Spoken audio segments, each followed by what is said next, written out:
Welcome to my channel, a lead that bring your story about the love of a mafia boss. Now let's listen. The metallic taste of blood pooled in my mouth as I pressed my cheek against the cold bathroom tiles. My hands trembled as I gripped the edge of the sink, knuckles white, trying to steady myself against the wave of nausea that crashed through me. The fluorescent light above flickered. Once, twice, casting shadows that danced across the cracked mirror before me. I didn't want to look. I couldn't look. But I did. The woman staring back at me was barely recognizable. A split lip, already swelling purple. A bruise blooming across my left cheekbone like some grotesque flower. My right eye was beginning to swell shut, the skin around it tender and hot to the touch. I touched my ribs gingerly, wincing at the sharp pain that radiated through my torso with each shallow breath. Stupid, I whispered to my reflection. So stupid. Through the thin bathroom door, I could hear Marcus moving around our cramped apartment. The clink of a bottle against the coffee table. The scrape of his chair. The low murmur of the television playing some late-night show I couldn't quite make out. Each sound made me flinch, my body preparing for another assault that might or might not come. I turned on the faucet, letting the cold water run over my trembling hands. The icy shock helped ground me, pulled me back from the edge of panic that threatened to consume me whole. I cupped water in my palms and brought it to my face, hissing through my teeth as it stung the open cut on my lip. Pink-tinged water swirled down the drain, disappearing like everything else I'd lost over the past 2 years. My job, my friends, my dignity. It hadn't always been this way. Marcus had been different when we met. Charming, attentive, promising me a life beyond the cramped studio apartment I'd been living in while working double shifts at Romano's, an upscale Italian restaurant in the heart of the city. He'd swept me off my feet with expensive dinners I later learned he couldn't afford. With promises of stability I desperately craved after aging out of the foster system, with nothing but a high school diploma and a fierce determination to survive. The first time he hit me, he cried, apologized, swore it would never happen again. The second time, he blamed the stress of losing his job. By the third time, he didn't bother with excuses anymore. I dried my face carefully with a threadbare towel, avoiding the worst of the damage. My hands moved automatically, muscle memory taking over as I opened the medicine cabinet and retrieved the small makeup bag I kept hidden behind Marcus's shaving cream. Foundation, concealer, powder. The tools of my trade in hiding the evidence of my shame. Tomorrow, I would wake up at 5 in the morning. I would apply twice the usual amount of makeup. I would put on my crisp white shirt and black slacks, tie my dark hair back in a neat bun, and I would go to work at Romano's like nothing had happened. I would smile at the wealthy patrons, refill their wine glasses, laugh at their jokes, and pretend I was anything other than a ghost haunting her own life, because that's what you did when you had nowhere else to go. I clicked off the bathroom light and opened the door as quietly as possible. Marcus was sprawled on our sagging couch, beer bottle dangling from his hand, eyes fixed on the television screen. He didn't look at me as I crept past him toward our bedroom, didn't acknowledge my existence at all. Sometimes being invisible was a mercy. I slipped between the thin sheets of our bed, curling into the farthest corner, making myself as small as possible. Sleep was a long time coming, interrupted by the throb of pain in my face, and the soundtrack of Marcus's drunken snoring from the living room. The alarm pierced through my restless sleep at 5 o'clock sharp. I silenced it quickly, my body protesting as I dragged myself upright. Every muscle ached, my face felt tight and swollen. The skin stretched uncomfortably over the bruises I knew had darkened overnight. The apartment was silent except for Marcus's snoring. He'd passed out on the couch, still fully clothed, an array of empty bottles littering the floor around him. I moved through our morning routine like a wraith. Shower, makeup, uniform.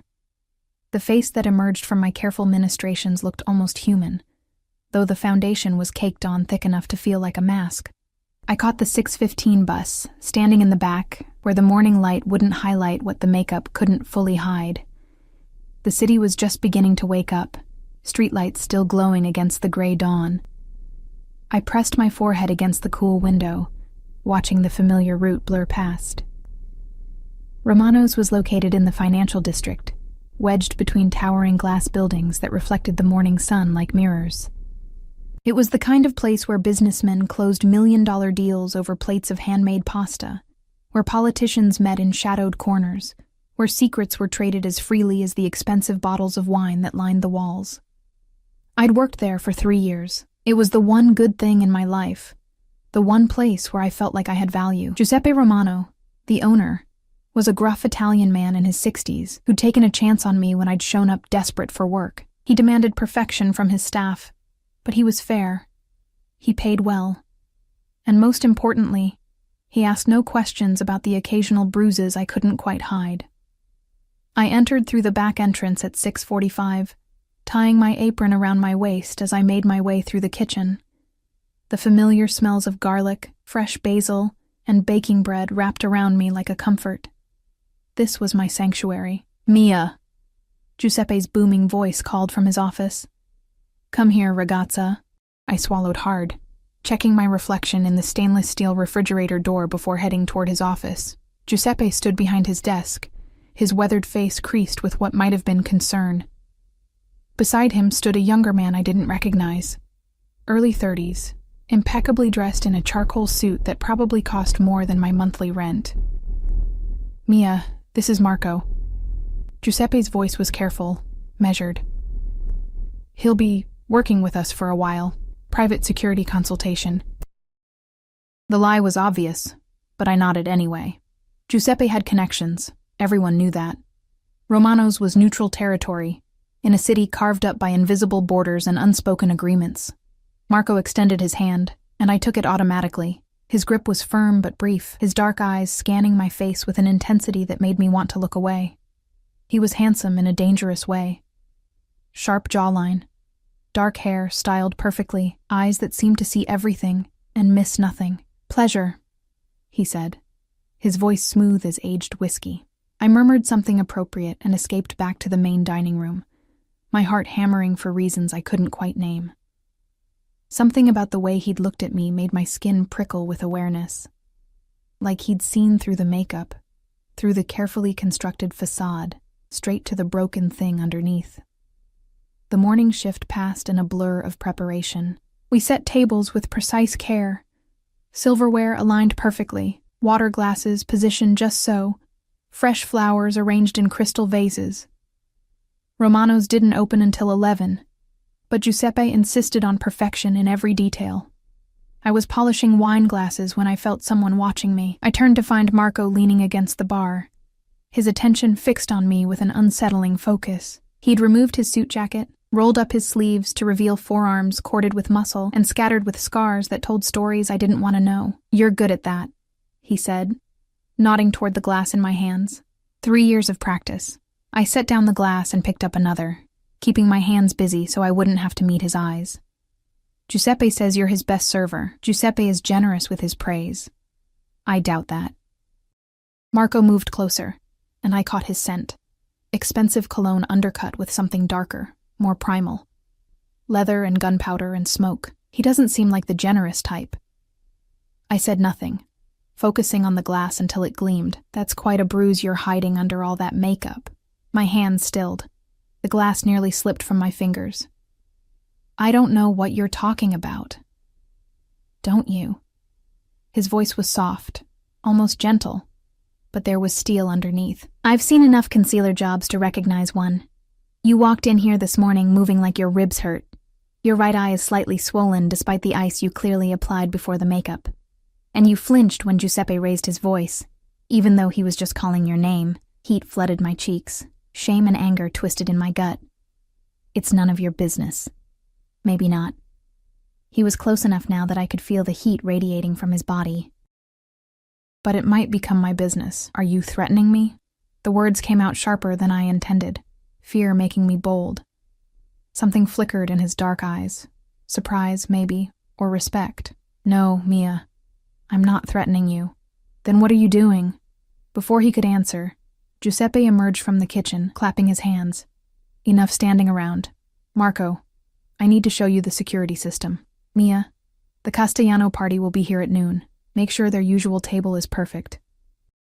Marco held my gaze for one more heartbeat, and something passed between us, a recognition, perhaps, of kindred damage.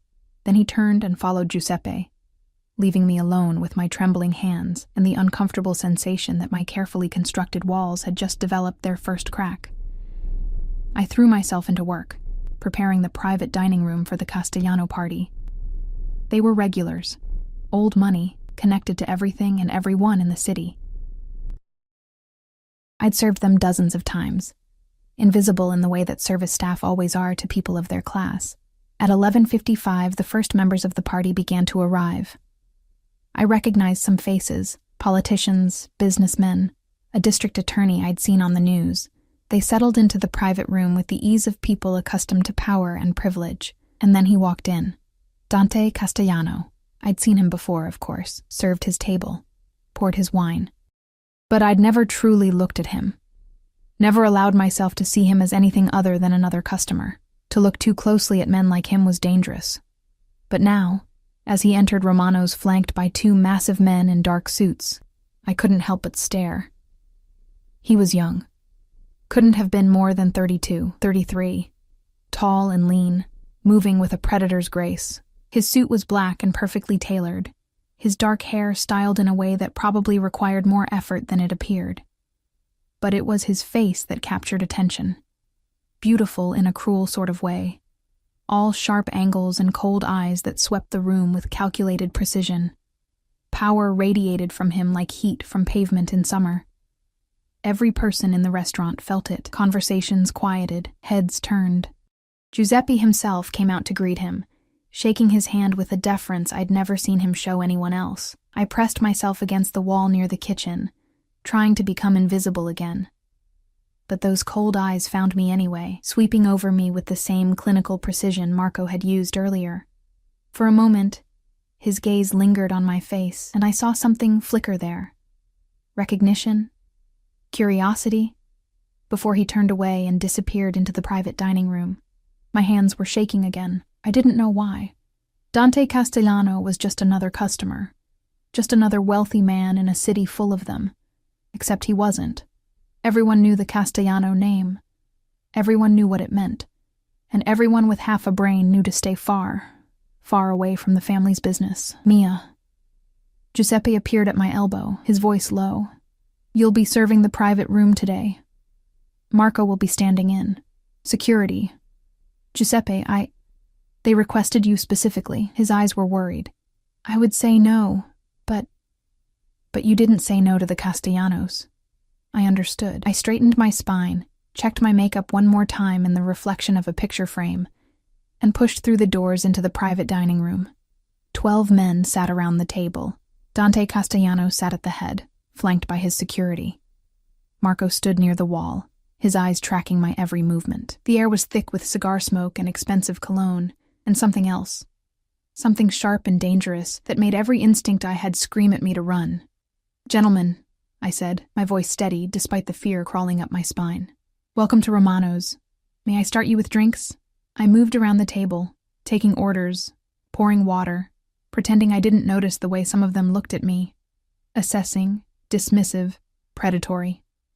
I'd grown used to those looks. In my world, women like me were disposable. But when I reached Dante Castellano, everything changed. He looked up at me, and this time, his gaze wasn't clinical. It was intense, focused, like he was trying to solve a puzzle he hadn't known existed. His eyes, dark brown, almost black, fixed on my face, and I watched as his expression shifted from polite indifference to something harder, colder. What happened to your face? His voice was quiet, but it cut through the conversation around us like a blade. The room went silent. My heart hammered against my ribs. I'm fine, sir. What can I get you to drink? That's not what I asked. He stood, and suddenly he was in front of me, invading my space in a way that should have been threatening, but felt oddly protective. His hand came up. I flinched instinctively, but he only tilted my chin gently, angling my face toward the light. Who did this to you? Mr. Castellano, please, answer me. Still quiet, still deadly. I fell. The lie tasted bitter on my tongue, clumsy. His thumb brushed against my cheekbone, so gentle it made my eyes sting with unexpected tears. Don't lie to me, Mia. He knew my name. Of course he knew my name. Men like him knew everything. It's nothing. I whispered. Please, sir. I need this job. Something dangerous flashed in his eyes. He released my chin and turned to his security. Find out where she lives, who she lives with. I want a full report by tonight. Mr. Castellano, I started, panic rising in my throat. He looked back at me, and for just a moment, I saw something almost human in those cold eyes. You're under my protection now, Mia, whether you want it or not. And with those words, he sat back down, and I knew, with a certainty that chilled me to the bone, that my life had just irrevocably changed. The rest of the lunch service passed in a haze. I served, I smiled, I pretended everything was normal. But I felt Dante's eyes on me constantly, tracking my every movement with an intensity that made my skin burn. When the party finally ended hours later, I retreated to the kitchen, my legs barely holding me upright. Giuseppe found me there, leaning against the walk-in freezer, trying to catch my breath. Mia. His voice was gentle. Go home early today. Paid. Giuseppe. Go home, ragazza. And Mia? He squeezed my shoulder. Whatever happens next, it's out of my hands now. I'm sorry. I didn't understand what he meant, not then. I changed out of my uniform in the staff bathroom, my hands still trembling as I pulled on my jeans and hoodie. When I emerged into the alley behind Romano's, the sun was beginning to set, painting the sky in shades of orange and purple. A black Mercedes was parked at the mouth of the alley. Marco stood beside it, his expression unreadable. Get in, he said. I'm taking the bus. Not anymore.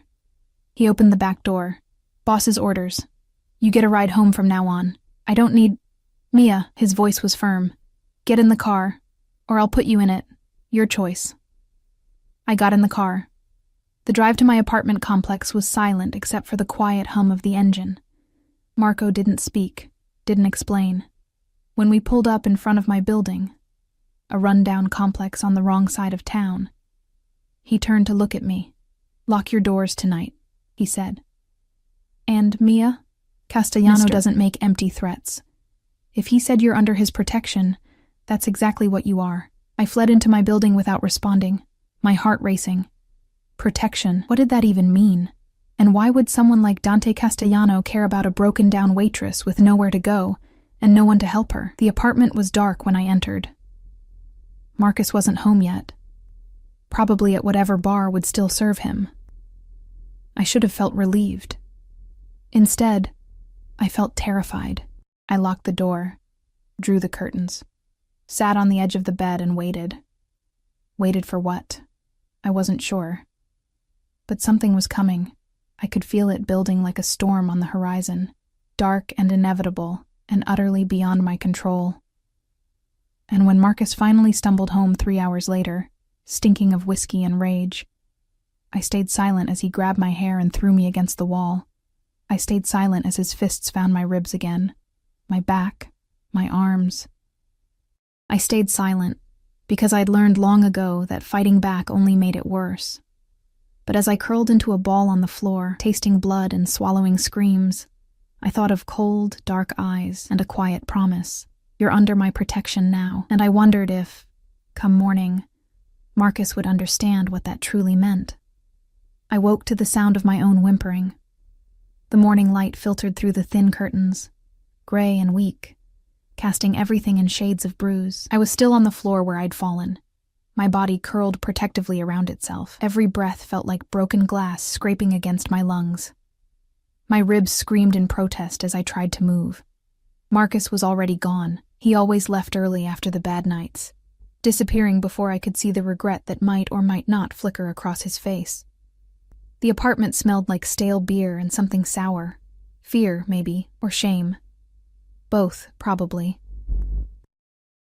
I pulled myself upright using the edge of the bed, biting down on my lip to keep from crying out.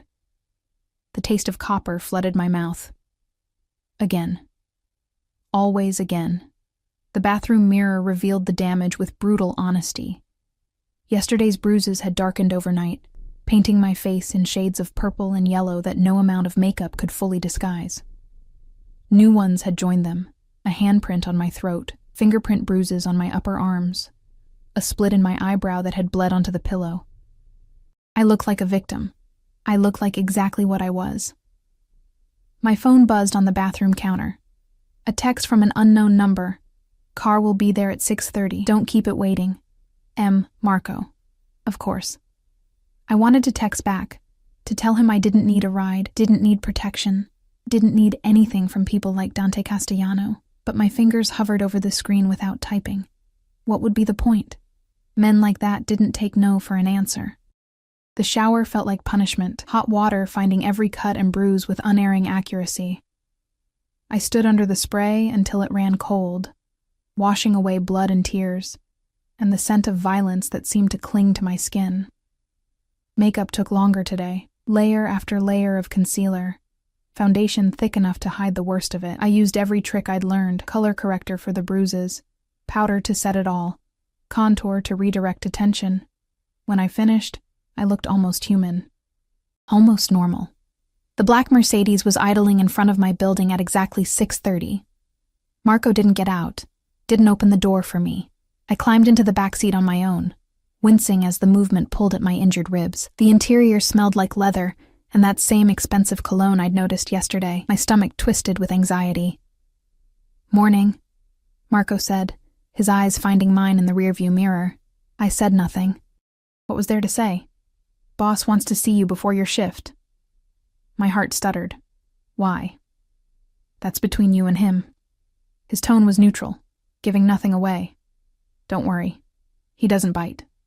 Usually. The joke, if it was a joke, did nothing to calm my nerves." We drove in silence through the waking city. Instead of turning toward Romano's, Marco navigated through streets I didn't recognize, heading into a part of town where buildings grew taller and more expensive with each passing block. Old money lived here. Power lived here. The Mercedes pulled into an underground parking garage beneath a building that gleamed like black glass against the morning sky. Marco parked in a spot marked reserved, Castellano, and finally turned to look at me properly. "5th floor," he said. "Elevator's that way. He's expecting you. What if I don't want to go up?" Something that might have been sympathy flickered across his face. "Then I'll carry you up. Either way, you're going up." I got out of the car. The elevator was all mirrors and polished chrome, showing me my reflection from every angle. I looked small in that space, insignificant, breakable. I pressed the button for the 5th floor with a trembling finger and watched the numbers climb. The doors opened onto a private foyer. All marble floors and expensive art and floor-to-ceiling windows overlooking the city. A receptionist sat behind a sleek desk, her blonde hair pulled back in a severe bun, her expression carefully neutral. "Mia?" she asked, though she clearly already knew who I was. I nodded. "Mr. Castellano is in his office, through those doors straight ahead." My legs felt like water as I crossed the foyer. The double doors were heavy, solid wood that probably cost more than everything I owned. I raised my hand to knock, but before my knuckles could connect, a voice called out from inside. "Come in, Mia." He knew. Of course he knew. I pushed open the door.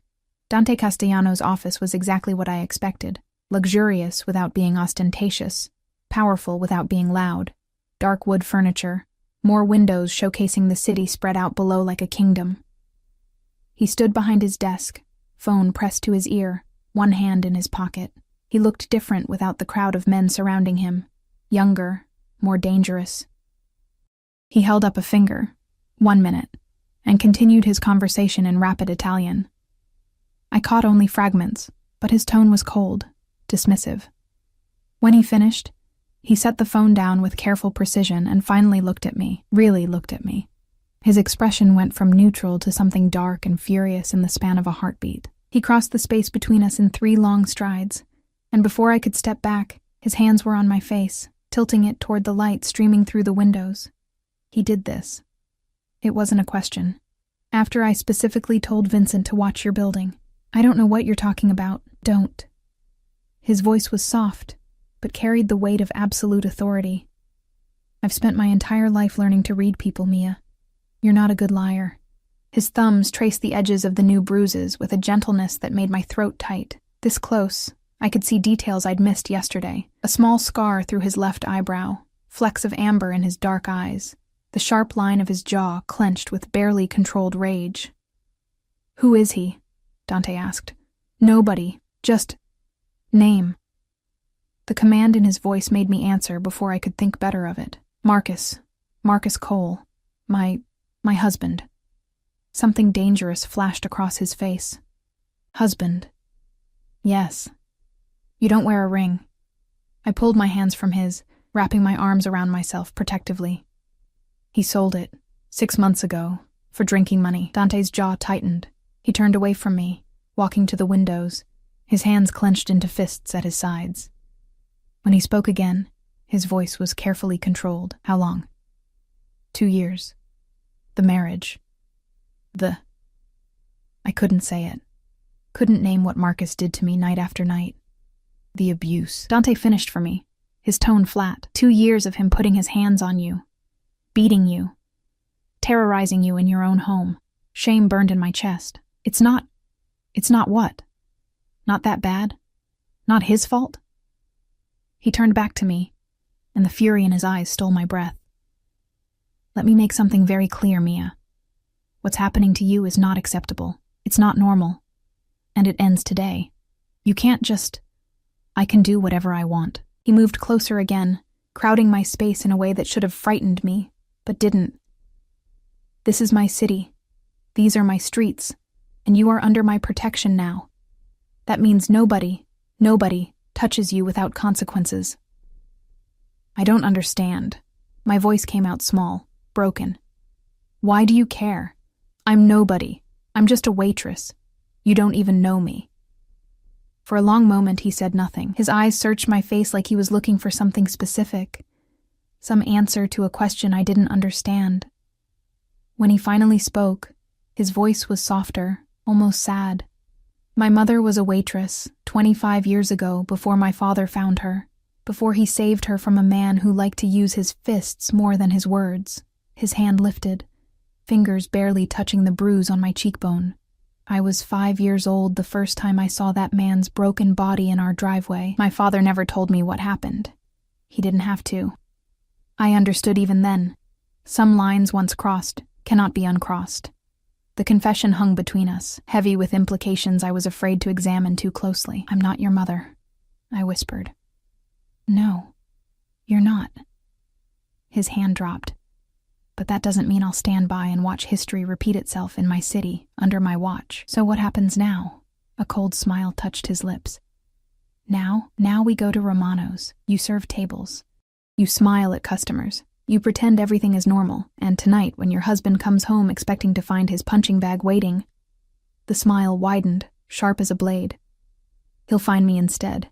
Terror and something else, something that felt dangerously like hope, twisted in my chest. You can't kill him, can't I? Please. I don't know why I was begging for Marcus's life. He'd spent 2 years destroying mine. But the thought of being responsible for his death, even indirectly, made bile rise in my throat. Please don't kill him. Dante studied me for a long moment, his expression unreadable. Then he nodded once, sharp and decisive. I won't kill him, but he will learn what happens to men who touch things that belong to me. I don't belong to you, don't you? He leaned in, his lips close to my ear, his breath warm against my skin. The moment you served my table yesterday, the moment I saw those bruises and decided they offended me, you became mine. You just didn't know it yet. He stepped back before I could process his words, already moving toward the door. Marco will take you to work. Act normal. Do your job. I'll handle everything else. Mr. Castellano, Dante. He looked back at me, his expression softening slightly. You'll call me Dante. And Mia, whatever happens tonight, remember that you didn't ask for my protection. I gave it freely. His consequences are his own. Then he was gone, leaving me alone in his office with my racing heart and the terrifying realization that my life would never be the same. The day at Romano's passed in a blur of anxiety. I moved through my shift on autopilot, serving tables, pouring wine, pretending everything was fine. But my hands shook every time I set down a glass, and I kept glancing at the entrance, half expecting Marcus to appear. Giuseppe noticed. He always noticed. Whatever's happening, Piccola, he said quietly during a lull. It's out of my hands now. You understand? The Castellanos? They protect what they claim, but they also own what they protect. I understood. I just didn't want to. Marco drove me home as the sun set, painting the sky in shades of fire. We didn't speak. What was there to say? He parked in front of my building, but didn't let me out immediately. He'll be here soon, Marco said. The boss, with Vincent and Tony. They'll handle it. Handle it how? However needs handling. His eyes met mine in the mirror. Mia, listen to me. Don't go inside until we're done. Wait in the coffee shop across the street. I'll come get you when it's safe. It's my apartment. Not anymore, it's not. Not tonight. His voice was firm. Boss's orders. Coffee shop. Now. I got out of the car and crossed to the small cafe that stayed open late serving the night shift workers. I ordered coffee I didn't drink and sat by the window, watching my building like it might explode at any moment. 20 minutes later, a black SUV pulled up. Dante emerged first, followed by two men who could only be Vincent and Tony. Huge, scarred, dangerous. They looked like violence personified. I watched them enter my building, watched the lights flicker on in my apartment window 3 floors up. And then I waited, my heart hammering against my bruised ribs, wondering what exactly I'd unleashed. The coffee in front of me had gone cold an hour ago, but I couldn't stop staring at it, my hands wrapped around the ceramic mug like it was the only thing anchoring me to reality. Through the cafe window, I watched shadows move behind my apartment curtains.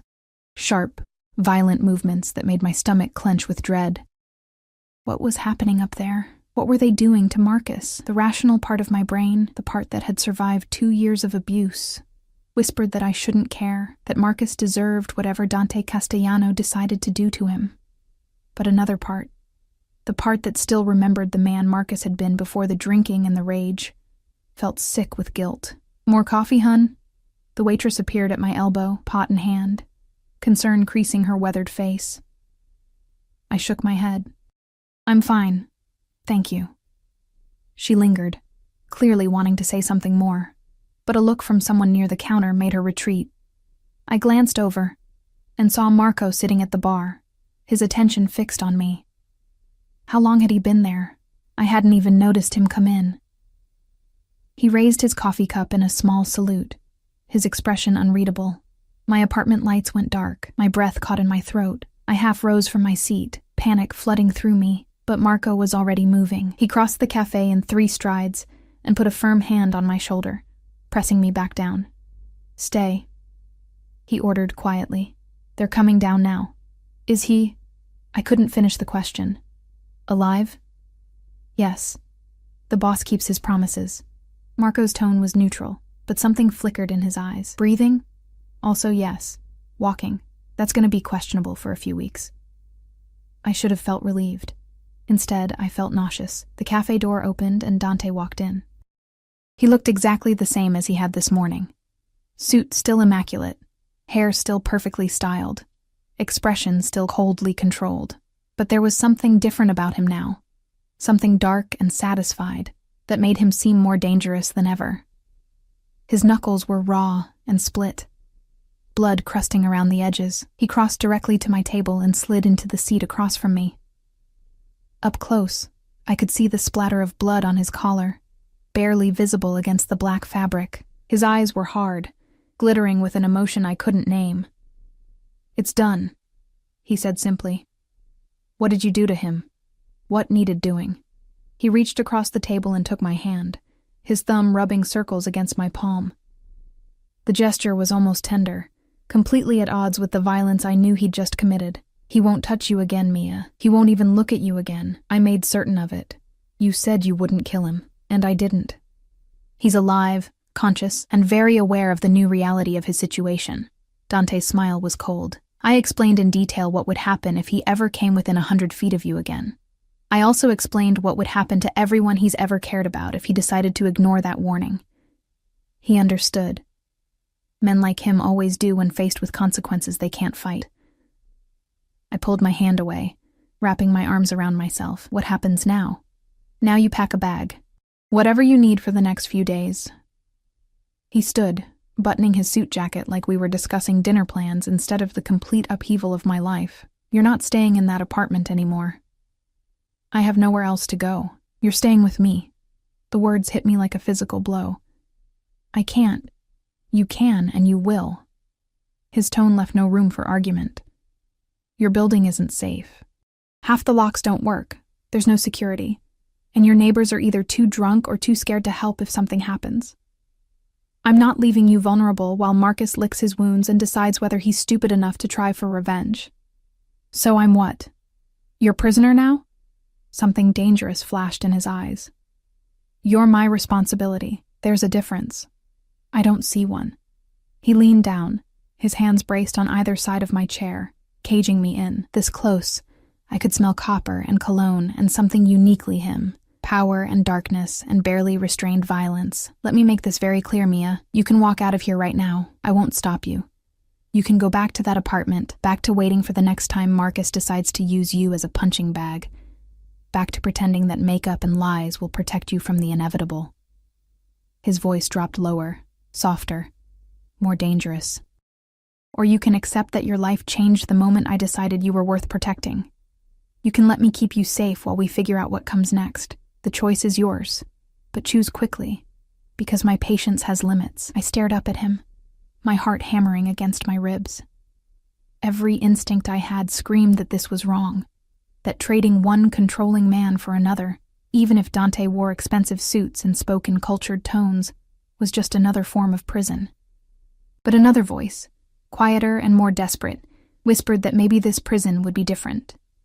Maybe this cage would have softer bars. "For how long?" I asked finally.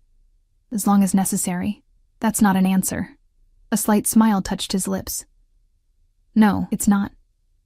But it's the only one I have right now."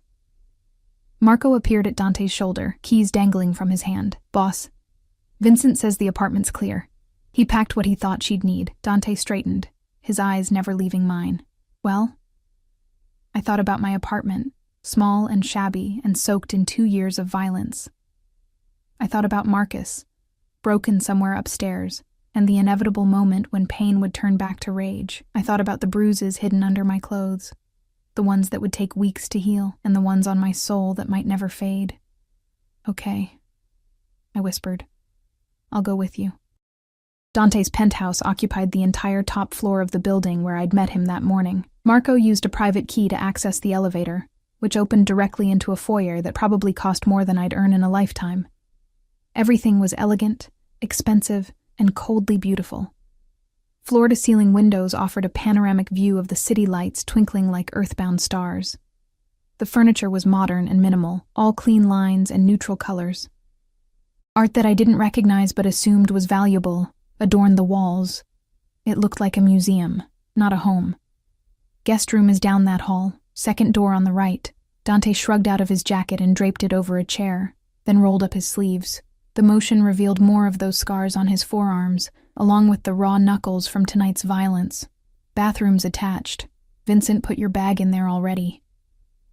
I stood frozen in the foyer, suddenly unsure of everything. What was I supposed to do now? Thank him for beating up my husband? Ask what he expected in return for his protection? Dante seemed to read my thoughts. He crossed to a bar cart and poured 2 fingers of amber liquid into crystal glasses. "You're wondering what I want from you." It wasn't a question, but I nodded anyway. He handed me one of the glasses. "Nothing. People like you don't do things for nothing." "People like me?" Amusement flickered in his dark eyes. "And what kind of person am I, Mia? Dangerous, powerful, used to getting what you want." I took a sip of the drink. Whiskey, smooth and expensive, burning pleasantly down my throat. "Men like you don't just help broken waitresses out of kindness. You're not broken." He said it with such certainty that I almost believed him. Damaged, maybe. Hurt, definitely, but not broken. Broken things can't fight back, and you've been fighting every day just to survive. That's not fighting. That's just existing. Sometimes existing is the bravest thing we can do. He gestured toward the hallway. "Your room has a lock on the inside. Use it if it makes you feel safer. There's food in the kitchen. Help yourself to whatever you want." I have some business to attend to, but Marco will be outside if you need anything. You're leaving?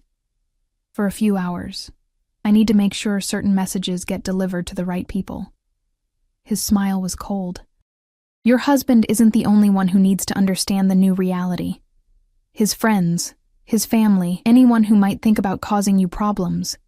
They all need to know that touching you means dealing with me. The possessiveness in his tone should have frightened me. Instead, it sent a strange warmth through my chest that I didn't want to examine too closely. Why are you doing this? The question came out softer than I intended. Really? Why do you care? Dante was quiet for a long moment, his eyes distant.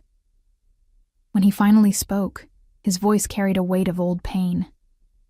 Because I was 5 years old when I watched my mother try to hide bruises with makeup. Because I heard her crying through the walls at night. Because I was too young and too powerless to do anything except pray that my father would come home and make it stop. He set down his glass with careful precision. I swore then that if I ever had the power to stop it happening to someone else, I would. No hesitation, no questions, no mercy for the men who think violence makes them strong. The confession hung between us, raw and honest in a way I hadn't expected from someone like him. Your father, I said quietly. He was the previous head of the Castellano family. Yes. Dante's expression hardened. He found my mother serving tables at a restaurant not unlike Romano's. She was running from a man who beat her, trying to survive on her own with a 5-year-old son.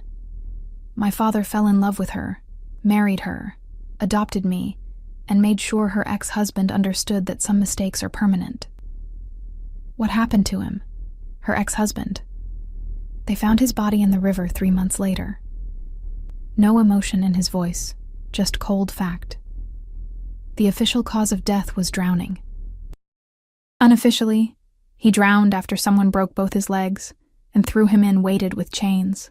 I should have been horrified. Instead, I felt a dark satisfaction that scared me more than anything else tonight.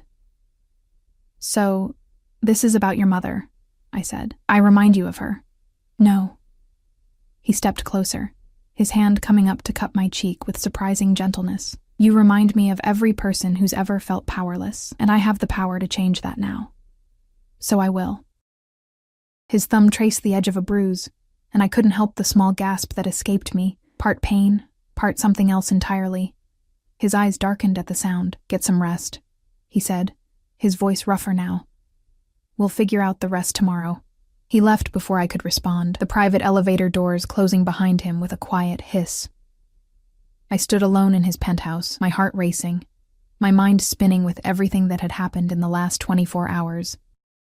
Yesterday I was invisible, broken, trapped in a cycle of violence with no escape. Tonight, I was standing in a penthouse overlooking the city, under the protection of one of the most dangerous men in the state, feeling safer than I had in years. I should have been terrified of what came next. Instead, as I made my way to the guest room and locked the door behind me, I felt something I'd almost forgotten existed. Hope. I didn't sleep. The guest room was larger than my entire apartment, decorated in soft grays and creams that should have been calming, but only emphasized how out of place I was. The bed was enormous, the sheets Egyptian cotton with a thread count I couldn't even guess at. Everything smelled clean and expensive and foreign. I lay awake for hours, staring at the ceiling, listening to the unfamiliar sounds of Dante's penthouse, the quiet hum of expensive air conditioning, the distant whoosh of the elevator. At some point past 3 a.m, I heard the elevator doors open, and quiet voices. Dante returning with Marco, discussing something in low tones I couldn't quite make out, then silence. I must have dozed off eventually, because I woke to sunlight streaming through floor-to-ceiling windows and the smell of coffee drifting from somewhere in the penthouse. For a disoriented moment, I forgot where I was. Then memory crashed back. Marcus, the violence, Dante's cold promise of protection. My phone buzzed on the nightstand. A text from Giuseppe. Take the week off. Paid. Boss's orders. Of course. Dante had already handled that too, arranging my life without asking, making decisions I should have been making for myself. I should have been angry. Instead, I felt oddly relieved not to have to pretend everything was normal. I showered in the attached bathroom, all marble and chrome and water pressure that felt like heaven against my sore muscles. Someone, probably Vincent, had packed more of my belongings than I'd expected. My toiletries, several changes of clothes, even the battered paperback I kept on my nightstand. The efficiency of it unsettled me. How thoroughly had they gone through my apartment? What else had they seen? I dressed in jeans and a soft sweater, hiding the worst of the bruises on my arms. The ones on my face were fading slowly. The makeup I applied this morning less like a mask and more like a precaution. When I finally emerged from the guest room, I found Dante in the kitchen. He stood at the counter in dark slacks and a white dress shirt, sleeves rolled to his elbows, reading something on his tablet while drinking espresso from a tiny cup. His hair was still damp from a shower, and without the armor of his full suit, he looked younger, almost approachable. Until he glanced up and I saw his eyes. Those were the same, dark, intense, missing nothing. "Morning," he said, setting down the tablet. "There's coffee in the pot. Fresh pastries from the bakery downstairs if you're hungry." I poured coffee, needing something to do with my hands. "You didn't have to do all this." "Do what?" "Any of it. The clothes, talking to Giuseppe, letting me stay here." I wrapped my hands around the warm mug. "I'm not your responsibility. We've had this conversation." He came around the counter, moving into my space with that predatory grace that made my pulse quicken. "You became my responsibility when I decided you were. The rest is just logistics. I'm not a problem to be solved. No, you're a person who needed help and didn't know how to ask for it." His voice was matter of fact, but his eyes held something warmer. "There's no shame in that, Mia." Before I could respond, the elevator chimed. Marco stepped out, followed by a woman I didn't recognize.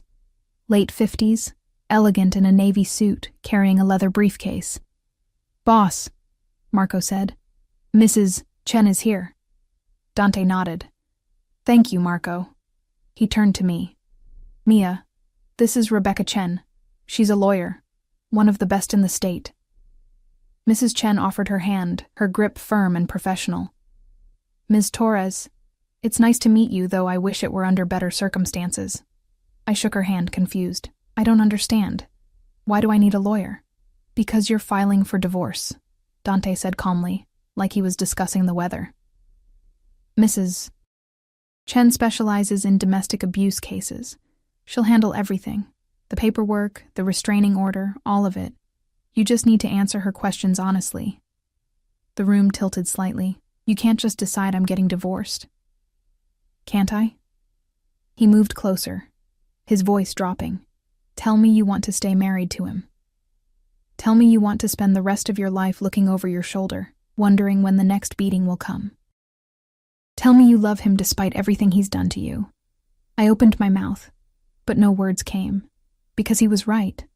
I didn't love Marcus, hadn't loved him in longer than I wanted to admit. But divorce meant lawyers and courts and confrontation, and I'd spent 2 years learning that confrontation only brought pain. "I can't afford a lawyer," I said finally, grasping for any excuse. "Already handled," Dante replied. "Mrs. Chen works for me. Consider it part of my protection services." Mrs. Chen's expression softened. "Ms. Torres, I understand this is overwhelming. But I promise you, I've handled hundreds of cases like yours. We'll make this as painless as possible. Your husband will be served papers today. Given the documented abuse and the restraining order I'll file simultaneously, you won't have to see him or speak to him at all." "Documented abuse?" My voice came out small. "The photographs Vincent took last night when you were at the cafe. The medical records we obtained from the 3 times you went to urgent care in the past year. The testimony from your coworkers who witnessed your injuries." She set her briefcase on the counter and extracted a folder. "We have everything we need, Ms. Torres. You just need to give me permission to proceed." I looked at Dante, this dangerous man who'd inserted himself into my life without invitation, who was systematically dismantling everything familiar, even if that familiar was toxic. "Why are you doing all this?" "Because you won't do it for yourself." No judgment in his tone, just observation. "Because women like you, good women, kind women, have been taught that suffering in silence is noble, that protecting your abuser is somehow your responsibility. I'm here to tell you it's not. And what do you get out of it?" Something flickered across his face. Surprise, maybe, or respect. The satisfaction of knowing I used my power for something that matters. And he hesitated, which seemed uncharacteristic for him. Your trust, eventually, if I earn it. The honesty in that admission stole my breath. This wasn't just about his mother, about old trauma reshaping itself into current action. This was about me, about seeing me as a person worth protecting, worth fighting for. I turned to Mrs. Chen. What do I need to do? Relief washed over her features. Just sit down with me and answer some questions. An hour, maybe 2. Then I'll handle the rest. 3 hours later, I sat alone on Dante's balcony, staring out at the city spread below like a glittering maze. Mrs. Chen had left with a signed retainer agreement and enough information to bury Marcus in paperwork and legal consequences. The restraining order would be filed by end of business today. Divorce papers would be served tomorrow morning.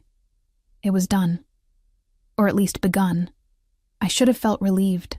Instead, I felt untethered, like someone had cut the ropes holding me to earth, and I was floating away into nothing. The balcony door opened behind me. Dante emerged carrying 2 glasses of wine, handing me one before settling into the chair beside mine. For a long moment, we sat in comfortable silence, watching the sun begin its descent toward the horizon. Having second thoughts? He asked finally. No. Maybe. I don't know. I took a sip of wine. Red, rich, probably older than I was. 2 years ago, I thought Marcus was my salvation, my way out of poverty and loneliness. Now I'm sitting here in a penthouse with a man I barely know, letting him make decisions about my life. Is that what you think I'm doing? Making decisions for you, aren't you? He was quiet for a moment, considering. Perhaps. But not to control you, to give you options you didn't think you had. You can leave any time, Mia. Walk out that door and never look back. I won't stop you. But I will make sure you're safe when you do. Because of your mother. Because of you. He turned to look at me, his dark eyes intense in the fading light. My mother was my mother. You're something else. What am I? I don't know yet. The confession seemed to cost him something. But I intend to find out. My heart hammered against my ribs. This was dangerous territory, this thing building between us. I was vulnerable, freshly escaped from one bad situation, and he was powerful, beyond measure. Every logical part of my brain screamed that this was a recipe for disaster, but logic had never kept me warm at night. Dante. His phone buzzed, interrupting whatever I'd been about to say. He glanced at it, and his expression darkened. I need to handle something. Are you all right here for a few hours? I'm fine. What's wrong? Your husband decided to be stupid. He stood, already moving toward the door. He went to Romano's looking for you. Giuseppe had to call security. Fear lanced through me. Is Giuseppe okay? He's fine. Marcus is the one who's going to have problems. Dante's voice was cold, controlled rage. I specifically told him what would happen if he tried to find you. He chose not to listen. Now he'll learn the hard way. Please don't kill him. I stood, following him inside. I know I keep saying that, but I won't. He stopped at the elevator, turning to face me. But Mia, understand something. My restraint has limits. If he continues to be a problem, if he puts you or anyone else in danger, those limits will be reached. And when they are, I won't hesitate. The elevator doors opened. Marco stepped out, his expression grim. Boss, we've got a situation. Marcus Cole showed up at Romano's with 3 friends. They're making threats, saying if Mia doesn't show her face, they'll start breaking things. Dante's jaw clenched. How many of our people are there? Vincent and Tony are already on site. I've got 4 more en route. Good. Dante stepped into the elevator, then looked back at me. Lock the door behind me. Don't open it for anyone except Marco. Understood? I nodded, my throat too tight to speak. The doors closed, and he was gone. I stood frozen in the foyer, my heart racing. This was my fault. Marcus was acting out because of me, endangering Giuseppe and the restaurant I loved because I dared to accept help. Maybe Dante was wrong. Maybe I was broken after all, because broken things didn't just hurt themselves. They damaged everything they touched. I I retreated to the guest room and locked the door, curling up on the bed fully clothed. Through the windows, the city lights began to wink on, transforming the landscape into something beautiful and cold. Somewhere out there, Dante was dealing with Marcus. Somewhere out there, violence was being committed in my name, and I couldn't even say I was entirely sorry for it. My phone buzzed. A text from an unknown number. "You think you can hide behind Castellano? You're still my wife. I'll find you." My hands shook as I took a screenshot and forwarded it to Marco. Within seconds, my phone rang. "Mia." Marco's voice was tight. "Where did this come from?" "I don't know. Unknown number. Don't respond. Don't engage. I'm forwarding this to the boss and Mrs. Chen." A pause. "He's really stepping in it now, making threats while we're filing a restraining order. His lawyer's gonna love that. Is Dante okay?" "Boss is always okay. He's handling it." Another pause. "Listen, Mia, I know this is scary, but you did the right thing. Men like Marcus don't stop until someone makes them stop. Boss is just making sure he stops permanently." After Marco hung up, I lay in the darkening room, clutching my phone like a lifeline, waiting for news, waiting for Dante to return, waiting for my new life to begin, even though I had no idea what shape it would take. All I knew was that there was no going back. Whatever happened next, I was committed to this path now. For better or worse, I belonged to Dante Castellano's world, and that terrified me almost as much as it thrilled me. Dante returned just after midnight. I'd been dozing on the couch, unable to face the emptiness of the guest room, when the elevator chimed. My eyes snapped open, adrenaline flooding through me as I sat up. But it was only him, looking tired and disheveled in a way I hadn't seen before. His shirt was untucked, the top buttons undone. Blood splattered across his collar. "More than last time. You're still awake," he said, loosening his tie as he crossed to the bar. I was worried. The admission came out before I could stop it. He glanced at me, something softening in his expression. "About me? About what you were doing? About Marcus?" I stood, wrapping my arms around myself. "About all of it."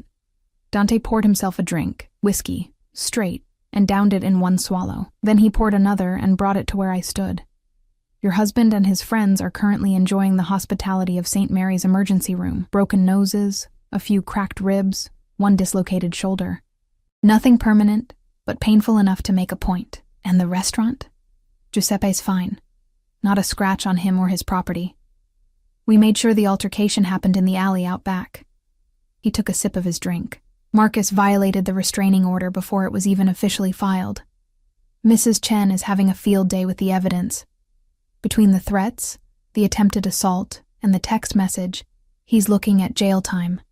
Significant jail time. Relief and guilt warred in my chest. I never meant for any of this to happen. I know you didn't." He set down his glass and reached for me, his hands settling on my shoulders. "But it needed to happen. Men like Marcus don't just wake up one day and decide to be better. They escalate until someone stops them. I stopped him. That's not your fault. It's his consequence."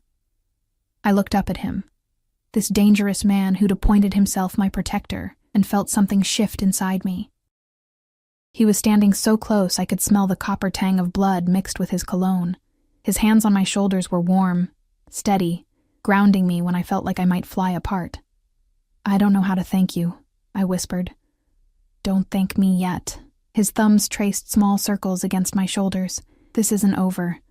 Marcus will go to jail, yes, but he has family, friends, people who might decide that causing you problems is worth the risk. You'll need to stay vigilant. Stay here where I can protect you." "For how long?" "As long as it takes." His eyes searched mine. "I meant what I said earlier, Mia. You can leave whenever you want, but I'd prefer you didn't. Not yet. Not until we're certain you're safe." The rational part of my brain knew this was dangerous.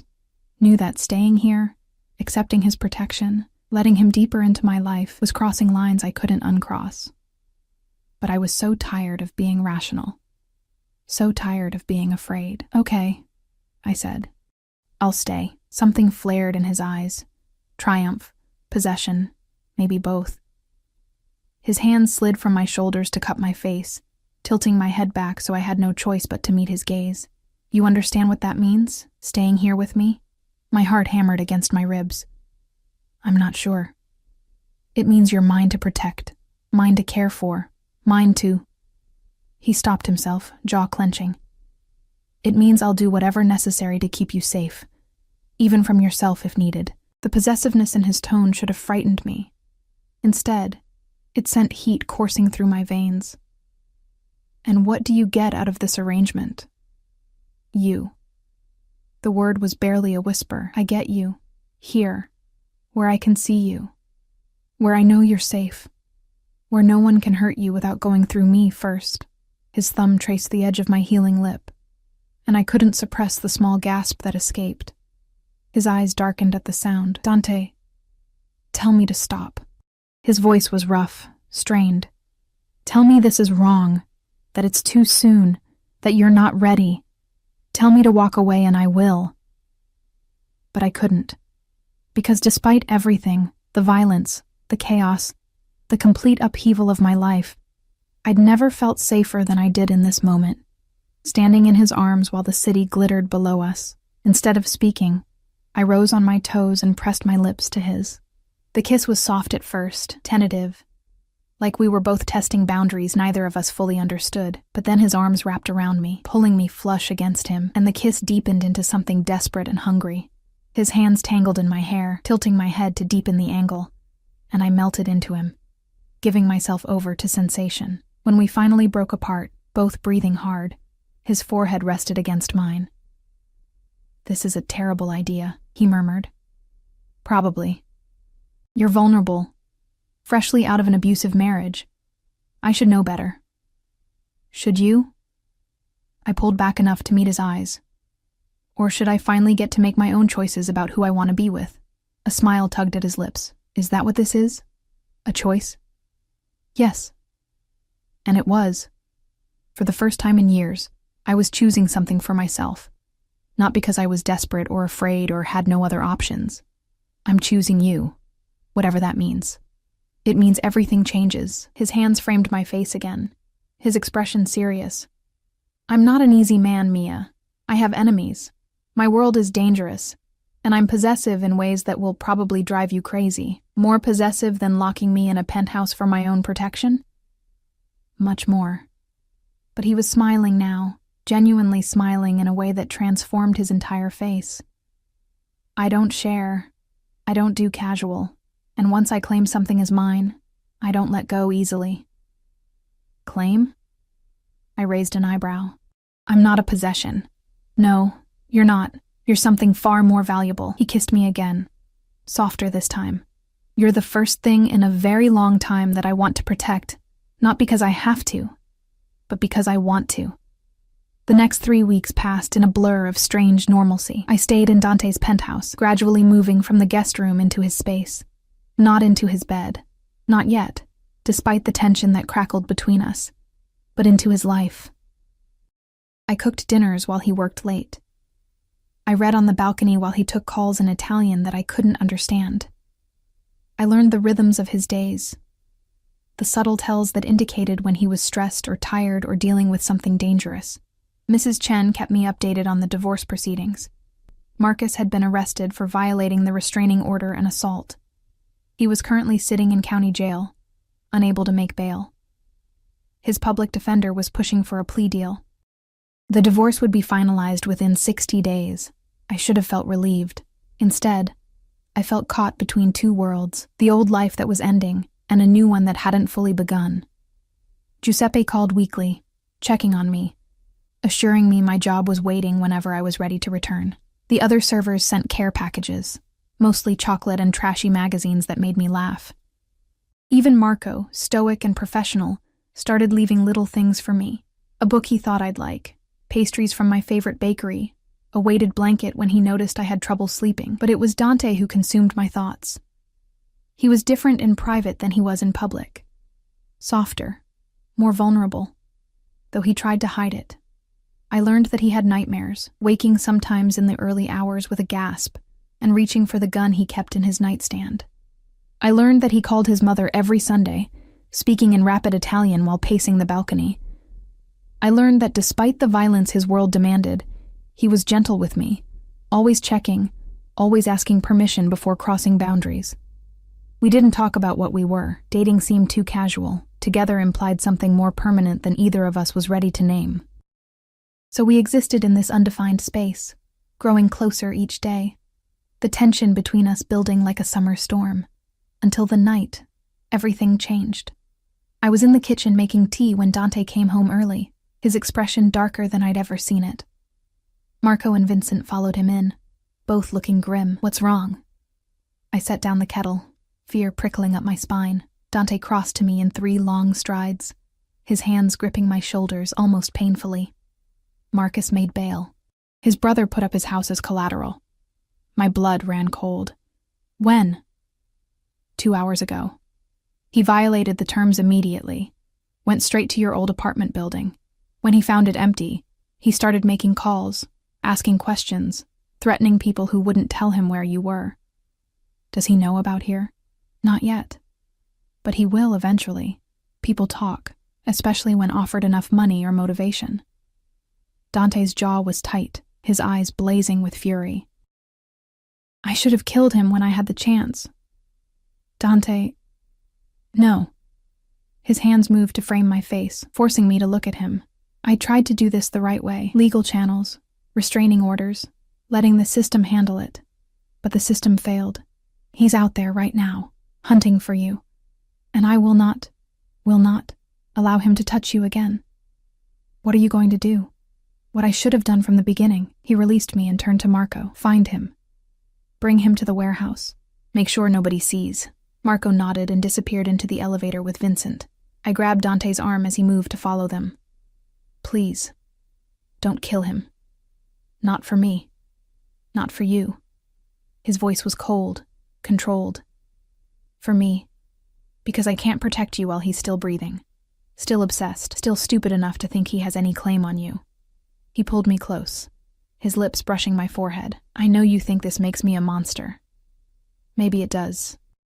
But I'd rather be a monster who keeps you safe than a good man who watches you die. I don't think you're a monster. He pulled back, surprise flickering across his face. No? No. I reached up, touching his cheek. I think you're a man who does terrible things for reasons he believes are right. I think you carry more darkness than anyone should have to, and I hesitated, then pushed forward. I think I'm falling in love with you despite all of it, maybe because of it. The confession hung between us, raw and honest and terrifying. Dante stared at me like I'd just handed him something precious and fragile that he didn't know how to hold. Then his mouth was on mine, the kiss fierce and claiming and full of unspoken promises. When he pulled back, his voice was rough with emotion. Stay here. Lock the door. I'll be back before morning. Dante, I love you too. The words were quiet but certain. I've loved you since the moment I saw those bruises and decided they offended me. Since the moment you looked at me with fear and defiance and refused to lie about what happened to you. I love you, Mia. And that's why I'm going to end this tonight. Then he was gone, leaving me alone with the weight of our confessions and the knowledge of what he was about to do. I didn't sleep. Couldn't sleep. I paced the penthouse, watching the hours crawl by, imagining 1,000 different scenarios. What if something went wrong? What if Marcus hurt him? What if Dante kept his word and killed Marcus, and it changed everything between us? The sun was rising, painting the sky in shades of pink and gold. When the elevator finally chimed, Dante stepped out alone. His suit was ruined, blood splattered, shirt torn. His knuckles were raw and bleeding, but his eyes were clear, calm, satisfied. It's done, he said simply. I crossed to him, my hands shaking as I reached for his face. Did you? No, I didn't kill him. He caught my hands, holding them against his chest. But he won't be a problem anymore. He's on a plane to Mexico with $50,000 in cash, and the understanding that if he ever sets foot in this city again, that mercy won't be extended twice. Relief flooded through me so intensely my knees nearly buckled. Why? Why didn't you? Because you asked me not to. His voice was soft. Because I love you more than I hate him. Because I'd rather build a life with you than spend it looking over my shoulder for legal consequences. Tears burned in my eyes. I love you too. So much it scares me. Good. He pulled me close, burying his face in my hair. Fear means you're alive, means you're feeling something real. I'll take your fear if it means I get your love alongside it. We stood like that for a long time, holding each other as the sun rose over the city. My old life was over. Marcus was gone. The divorce would proceed uncontested. The fear that had haunted me for 2 years was finally lifting, and in its place was something new. Something terrifying and exhilarating, and completely unlike anything I'd experienced before. What happens now? I whispered against his chest. Now? His arms tightened around me. Now we figure out how to build something that lasts. You heal. I learn how to be something other than dangerous. We take it one day at a time. That simple? That simple. That complicated. He pulled back to look at me, his dark eyes full of warmth. I'm not promising perfect Mia, but I am promising that I'll spend every day trying to be worthy of the trust you've placed in me. I rose on my toes and kissed him, pouring everything I felt into that connection. When we broke apart, both smiling, I knew with absolute certainty that this was right. That despite the chaos and violence and darkness that brought us together, what we'd found was real. So, I said, taking his hand, should I move my things from the guest room? A slow smile spread across his face. I thought you'd never ask. 6 months later, I stood behind the bar at Romano's, pouring wine for a table of businessmen who didn't know that the woman serving them was engaged to the most powerful man in the city. Dante sat in his usual corner table, conducting business with Marco and Vincent, his eyes tracking my movements with that possessive intensity I'd grown to love.